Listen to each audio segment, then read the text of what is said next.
May I come in, sir? Yes, please do.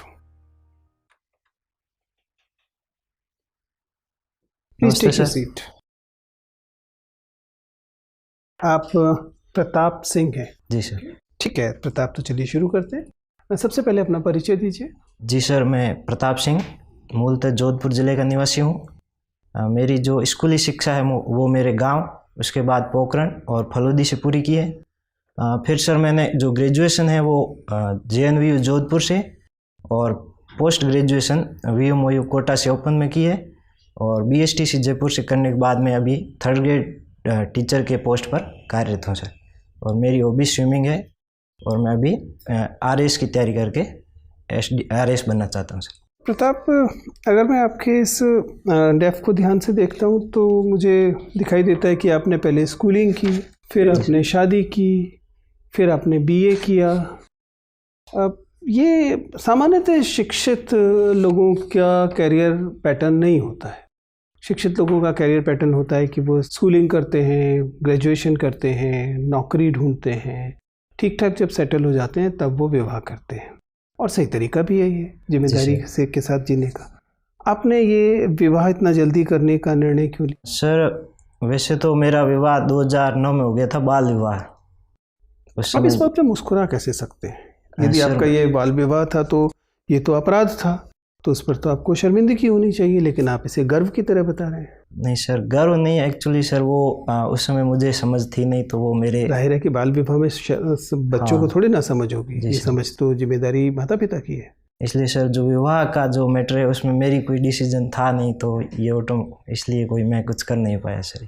अच्छा, आपने इस बात पर कभी विचार किया कि राजस्थान में और आपके इलाके में ऐसी स्थितियाँ क्यों हैं और इसे कैसे दूर किया जा सकता है? सर ये जो परंपरागत रूप से चल रहा है सिस्टम, उसके कारण है ये।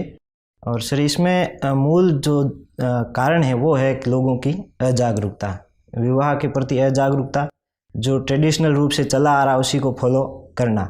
लेकिन सर अभी इसमें काफ़ी सुधार हो रहा है और बाल विवाह की जो दर है वो कम हो रही है। आप ये तो मानेंगे कि आपका जो विवाह हुआ है उसमें आपकी कोई कंसेंट नहीं थी? आपका जो विवाह हुआ उसमें आपकी तो कोई ना तो रुचि थी, ना ही आपकी कोई समझ उसमें शामिल थी, आपकी सहमति तो थी नहीं। जी सर। अब मान लीजिए कि आपका RS में चयन हो जाता है और वहाँ ट्रेनिंग में आपको कोई आकर्षक और अपने मन मुताबिक महिला मिलती है जिनसे आपको प्रेम हो जाता है, लेकिन आपका विवाह तो पहले से बिना सहमति के कर दिया गया है। ऐसी स्थिति में आप क्या करेंगे? सर मैं विवाह तो मेरी मर्जी से नहीं हुआ, लेकिन अभी मैं मेरी वाइफ के साथ अच्छे प्रेम पूर्वक रह रहा हूँ, तो मुझे और स्त्री से प्रेम होना स्वाभाविक नहीं है सर। ये स्वाभाविक नहीं है। चलिए खैर कोई बात नहीं, हम उम्मीद करते हैं कि आप इस बात पर। आप फिलहाल शिक्षक हैं? जी सर। कौन सी कक्षा को पढ़ा रहे हैं अभी? सर मैं 1 से 5 प्राइमरी एजुकेशन। ओके। अभी आपने बताया हाई कोर्ट के बारे में, तो जैसा जानकारी में है कि एकीकरण के दौरान रियासतों के मध्य मतभेद था और उन्हीं रियासतों में एक जोधपुर था जिसके पास एक ऑफर आया था कि आप पाकिस्तान में शामिल हो जाए। यदि आज जोधपुर पाकिस्तान में शामिल हो जाता तो राजस्थान की अर्थव्यवस्था पर क्या प्रभाव पड़ता? सर यदि जोधपुर पाकिस्तान में सम्मिलित होता तो राजस्थान में जो जोधपुर का योगदान है, पूरे जोधपुर जो अभी जो उस समय सर जोधपुर रियासत में जो बाड़मेर, नागौर का पार्ट, जालौर ये सब थे, तो वो पूरा पार्ट अपने राजस्थान के हाथ से सर निकल जाता। अर्थव्यवस्था पर क्या प्रभाव? इसके कारण सर जो जोधपुर में जो कृषि उत्पादन है, विशेषकर सर जो जीरा, इसबगोल, जो मुख्यतः पूरे भारत में जोधपुर और जालौर में ही है, उसका नुकसान होता। टूरिस्ट सेक्टर में सर जो पूरा जो पश्चिमी राजस्थान का मुख्य पार्ट निकल जाने से इस तरफ है जो पर्यटक आकर्षित नहीं होते। और सर उसके अलावा सर जोधपुर के कारण जो है उद्योग सोलर एनर्जी, वो पश्चिमी राजस्थान की जो सौर ऊर्जा में हब बन रहा है, उसका नुकसान राजस्थान को होता है। ठीक है। हाँ प्रताप, बताइए आपके हिसाब से इंटरव्यू कैसा जा रहा है? कहाँ आपको लग रहा है कि आप ठीक हैंडल कर रहे हैं और कहाँ आपको लगता है कि थोड़ा गड़बड़ है? सर जो शुरुआत है उसमें थोड़ी घबराहट मुझे महसूस हुई थी सर। आपने ये अपने आप बाल विवाह वाला प्रकरण क्यों उठाया? मैंने तो बाल विवाह पर बात नहीं की थी और आपके फॉर्म के हिसाब से बाल विवाह नहीं है। सर एक्चुअली सर मैं विवाह मेरा 2009 में हो गया था। वो तो ठीक है, लेकिन आप इस बात को क्यों रेज करना चाह रहे थे?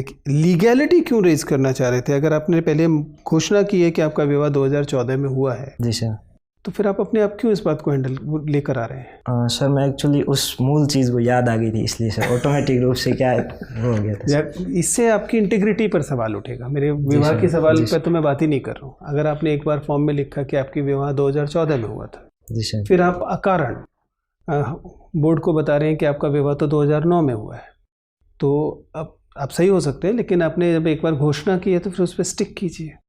तो इससे आप दो चीज़ों से बचेंगे, एक तो लीगैलिटी के इशू से बच जाएंगे, जी सर। और दूसरा बिना मतलब कि आपकी ईमानदारी पे संदेह नहीं होगा कि आप कहते कुछ हैं और लिखते कुछ हैं, क्योंकि इसमें आपने बाकायदा हस्ताक्षर किए हैं कि सारी सूचनाएं सही हैं। जी सर, ये डेप भी सही और मैं भी सही हूँ सर। हमारा बाल विवाह 2009 में हुआ और जो मुकलावा होता है उसके बाद ही सर्टिफिकेशन होता है समझ पा सर। रहा हूँ, लेकिन उसके बावजूद आप जो आपकी विवाह की रस्म आप औपचारिक रूप से विवाह कह रहे हैं, उसी को विवाह मानिए। बिल्कुल सर। मत मेंशन कीजिए अलग से, कह दीजिए सहमति हुई थी परिवारों के बीच, लेकिन जब मैं लीगली शादी करने लायक हुआ तब मेरी शादी की गई। ठीक है ना? आप समझ पा रहे हैं? बिल्कुल सर। मतलब अपने आप अपने पाँव पे कुल्हाड़ी मत मारिए। उससे होगा क्या कि बिना मतलब 5 मिनट आपके उसमें निकल जाएंगे और आपके बारे में एक राय बिगड़ेगी। कोई लॉजिक है नहीं। जब आप ऐसा भी नहीं कि आपको झूठ बोल रहे हैं, जब आपसे स्पेशली पूछा जाए तो आप कह सकते हैं सर आप परिवारों के बीच सहमति हो गई थी, लेकिन चूंकि मैं लीगली शादी नहीं कर सकता था, तो जैसे ही मेरी लीगली शादी की उम्र आई तब तक मैं शायद स्कूल में पढ़ाने भी लगा था, शादी हो गई। ठीक है ना? जी सर।